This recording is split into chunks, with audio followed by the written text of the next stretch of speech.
चंडीगढ़ प्रशासन ने निर्देश जारी किए हैं कि सभी विभाग, वार्डों, निगमों सहित अन्य विभागों के कर्मचारियों को चंडीगढ़ में ही अपने मुख्यालय स्टेशन बनाए रखने होंगे और अगले आदेश तक अपने मुख्यालय स्टेशन नहीं छोड़ने होंगे। इसके साथ ही पहले स्वीकृत की गई कोई भी छुट्टी रद्द की जाती है। चंडीगढ़ में शनिवार और रविवार को भी डीसी ऑफिस खुला रहेगा। सभी कर्मचारियों को ऑफिस आने के निर्देश जारी किए गए हैं। तो चंडीगढ़ प्रशासन की तरफ से निर्देश जारी किए गए हैं। ये ट्वीट आपको दिखा रहे हैं कि आपदा और संबंधित मुद्दों में किसी भी तरह की छुट्टी जो दी गई थी उसे कैंसिल की जाती है। अभी तक की सभी छुट्टियां अधिकारियों कर्मचारियों की रद्द कर दी गई हैं।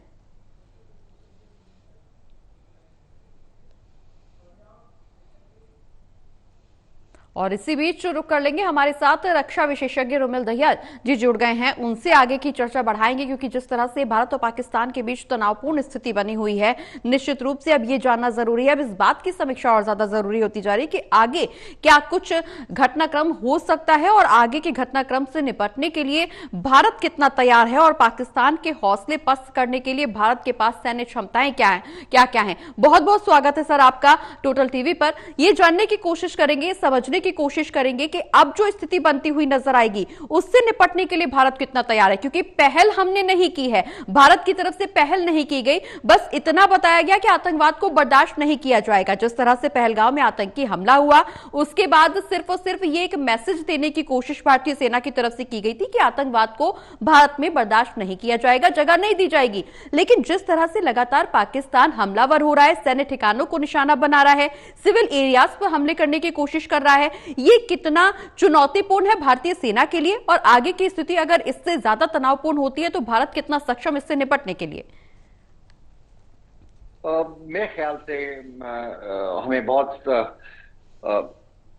समझदारी से ये बात सोचनी पड़ेगी और आराम से सोचनी पड़ेगी कि ये मुकाबला सिर्फ एक दूसरे के ऊपर गोलाबारी करने का या नुकसान करने का नहीं है। जैसे कि आपने सही तो कहा है कि ये एक मैसेज देने के लिए था, एक संदेश देने के लिए था कि हम जो है आतंकवाद बर्दाश्त नहीं करेंगे और अगर आप अपनी जमीन से आतंकवाद हमारे खिलाफ फैलाएंगे, हमारे नागरिकों को हताहत करेंगे या चोट पहुंचाएंगे, तो हम आपसे बदला लेंगे इस बात का और हम आपको जहां पर आप छुपे हैं वहां जाकर के आपके ऊपर हम हमला करेंगे।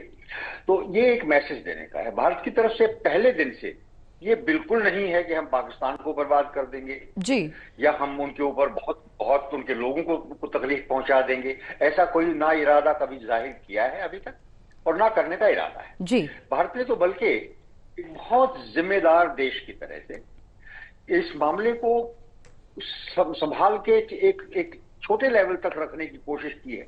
लेकिन अगर उसको पाकिस्तान बढ़ाना चाहेगा तो जरूरी बात है कि भारत तैयार है। भारत एक पाकिस्तान से बहुत बड़ी आर्थिक शक्ति है, सामरिक शक्ति है, भारत के पास ज्यादा साधन हैं। तो ये तो मान के चलिए कि अगर लड़ाई होए, जितनी भी लड़ाई आगे बढ़ेगी, अगर बढ़ी तो मुझे नहीं लगता कि बढ़ेगी अभी, और अगर लड़ाई आगे बढ़ेगी तो उसमें नुकसान पाकिस्तान का कहीं ज्यादा होगा। हालांकि एक बात हम सबको समझ लेनी चाहिए अपने देश में भी कि जब भी कभी लड़ाई होती तो उसमें हम चाहे अपने दुश्मन को 10 गुना ज्यादा नुकसान कर दें, लेकिन कुछ नुकसान हमारे ऊपर भी होता है। इसीलिए लड़ाई को किसी भी देश का एक पहला ऑप्शन या ये इच्छा नहीं होनी चाहिए कि हम लड़ाई करेंगे। लड़ाई कभी, जैसे कहावत है कि इस पूरे इतिहास में कभी भी अच्छी लड़ाई और खराब शांति, खराब peace, bad peace and good war नहीं हुए हैं।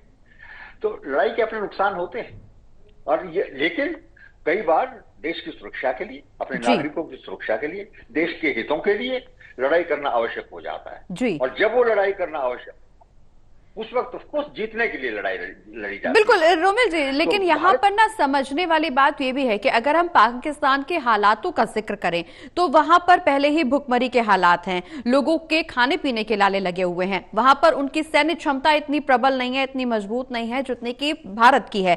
उसके बावजूद भी इस तरह की हिमाकत करना कि बार बार उकसावे की कार्रवाई, क्योंकि हमारा तो पहले दिन से यही संदेश था कि आतंकवाद के खिलाफ प्रहार है, क्योंकि जिस तरह से उन्होंने पहलगाम में निहत्तों पर हमला किया, उनको निशाना बनाया। हमारा जो जवाबी कार्रवाई थी वो सिर्फ और सिर्फ इस बात को लेकर के थी कि आतंकवाद को बर्दाश्त नहीं किया जाएगा। यही वजह थी कि जो पाकिस्तान में ठिकानों पर हमला किया गया वो आतंकी ठिकाने थे, और उस दौरान भी सेना की तरफ से इस बात का क्लियर मैसेज दिया गया था कि हमारी लड़ाई पाकिस्तानी आवाम से नहीं है, पाकिस्तान से नहीं है, बल्कि वहां पनप रहे आतंकवाद से है। लेकिन बावजूद इसके इस तरह का रिटेलिएशन करना और जिस तरह से सैन्य ठिकानों को निशाना बनाया गया, कहीं ना कहीं पाकिस्तान अब बेनकाब हो गया है पूरी दुनिया के सामने कि वही एक ऐसा देश है जो आतंकवाद को पनपा रहा है, आतंकवादी गतिविधियों को संरक्षण दे रहा है। इस स्थिति में जब उसके खुद के घर में भुखमरी के हालात हैं, दूसरे के घर में हमला करने की हिमाकत कर रहा है। जो कमजोर होता है जी, वो ऐसी ही उकसाने वाली हरकतें किया करता होता है, और वो दूसरे आदमी की जो बर्दाश्त करने की जो हद होती है उस तक वो उकसाने वाले काम करता रहता है। उसका ये काम है उसका, क्योंकि जो कमजोर होता है वो ये भी सोचता है कि शायद दुनिया जो है उनकी तरफ एक हिमायत के तौर पे देखेगी दुनिया, क्योंकि वो कमजोर है। जी, कई बार ये चीज पाकिस्तान की जहां जो हालत है, अंदरूनी हालत है, उससे आप सही कहा है, सारी दुनिया वाकिफ है, खराब हालत है। वो इस वजह से है कि पाकिस्तान की सेना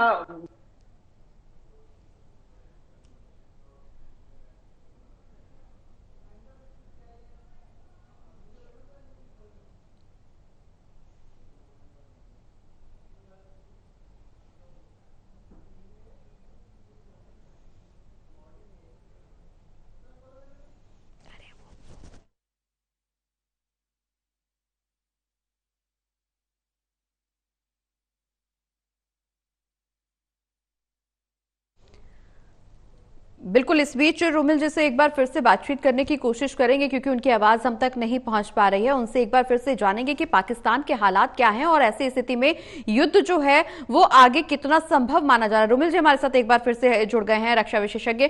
रोमिल जी, अगर पाकिस्तान के हालात इतनी दयनीय स्थिति में है लेकिन उसके बावजूद भी लड़ाई की ओर वो आगे बढ़ रहा है, अगर हम सैन्य क्षमताओं का जिक्र करें तो पाकिस्तान से कई ज्यादा सैन्य क्षमताएं भारतीय सेना के पास में है, भारतीय सेना ज्यादा प्रबल है। तो अगर ऐसे में युद्ध आगे बढ़ता है, ये लड़ाई आगे बढ़ती है, जिस तरह से उकसावे की कार्रवाई बार बार पाकिस्तान की तरफ से की जा रही है, भारत निश्चित रूप से अभी भी डिफेंसिव खेल रहा है, सिर्फ अपने आप को डिफेंस करने के लिए कार्रवाई की जा रही है। अगर इसके तहत ये चीजें आगे बढ़ती हैं, ये लड़ाई आगे बढ़ती है, तो पाकिस्तान का क्या हश्र देखने को मिलेगा और भारत को इसमें क्या कुछ नफा नुकसान देखने को मिल सकता है? मैं कहना चाहूंगा, पहली बात तो ये है कि पाकिस्तान की सेना जी अपनी हालत कंपैरेटिव जो उसका कंपैरिजन है दोनों देशों के जी तुलनात्मक जो अध्ययन अगर कोई करता है तो उसके हिसाब से उनका कोई मुकाबला नहीं है भारत के साथ। भारत बहुत बड़ा देश है, भारत की सेना बहुत बड़ी है, सारी चीजें। लेकिन पाकिस्तान के जनरलों का जो अब तक लड़ाइयों में इतिहास रहा है उसके हिसाब से वो लड़ाई जो है जीतने के लिए नहीं लड़ते, वो सिर्फ इतना लड़ते हैं कि उनकी बुरी तरह हार ना हो जाए। जी, वो ये मान के चलते हैं कि बुरी तरह हार ना हो जाए। हार होगी लेकिन बुरी तरह हार नहीं होगी। इसका मतलब ये है कि अगर वो अपने लोगों को, पाकिस्तान के नागरिकों को ये दिखा सकें कि भारत ने हमारे ऊपर 2 गोले फेंके, हमने उनके ऊपर 3 गोले फेंक दिए, चाहे वो असल में फेंके हों, चाहे वो एक प्रोपेगेंडा हो, अगर जब तक वो बात ये अपने लोगों को दिखा सकते हैं तब तक वो ये बताएंगे अपने लोगों को कि वो देश के रक्षक सिर्फ वही हैं। अगर वो ना होते तो पाकिस्तान अब तक खत्म हो गया होता, भारत पाकिस्तान को खत्म कर देता। तो ये अपनी पोजीशन के लिए करते हैं, ये एक उनकी दिक्कत है। अच्छा, दूसरी बात आई कि क्या आगे युद्ध होगा। मुझे जो सोचने से लग रहा है ऐसा, क्योंकि अभी तक दोनों देशों की सेनाओं को सरहदों पर नहीं भेजा गया जी। लड़ाई भी जितनी अभी तक हुई है वो लड़ाई एक कम से कम लेवल है उस तक बिल्कुल की गई है जी।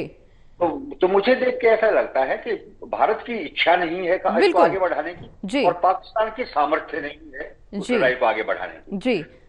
हालांकि इससे पहले कि अगर युद्ध का जिक्र करें रोमिल जी, तो जहां तक मेरा अनुभव कहता है कि चौथा युद्ध, तथाकथित युद्ध, ये चौथी बार ऐसा हो रहा है। इससे पहले 3 बार जब पूर्णतः युद्ध हुआ भारत और पाकिस्तान के बीच में, तो हर बार पाकिस्तान को मुंह की खानी पड़ी। यहां तक कि ये दशा भी हो गई कि भारत ने पाकिस्तानी आर्मी को बंधक बना लिया था, जब उनको घुटनों पर आकर के छोड़ने की गुजारिश करनी पड़ी। लेकिन बावजूद इस तरह की हरकत करना, जब पता है कि पड़ोसी देश भारत इतना इतना प्रबल है कि उससे नहीं जीता जा सकता, उसके बावजूद इस तरह की हरकत करना। और दूसरा सवाल ये भी कि अब बलूचिस्तान भी फ्रंट में आ गया है, वो भी कहीं ना कहीं अपने लिए आवाज उठाने लगा, उसकी तरफ से भी इस तरह की हिमाकत होने लगी कि हमें अलगाव चाहिए, हम वो भी अब लड़ाई के उसमें मोर्चे पे आ गया है। तो ऐसे में जब पाकिस्तान चौतरफा घिर रहा है तो क्या स्थिति पाकिस्तान की बन रही है? और अगर ये स्थिति से वहां की सेना अवगत है, वहां की सरकार अवगत है, तो इस तरह के हिमाकत करना, इस तरह के हमले करना, सैन्य ठिकानों को निशाना बनाना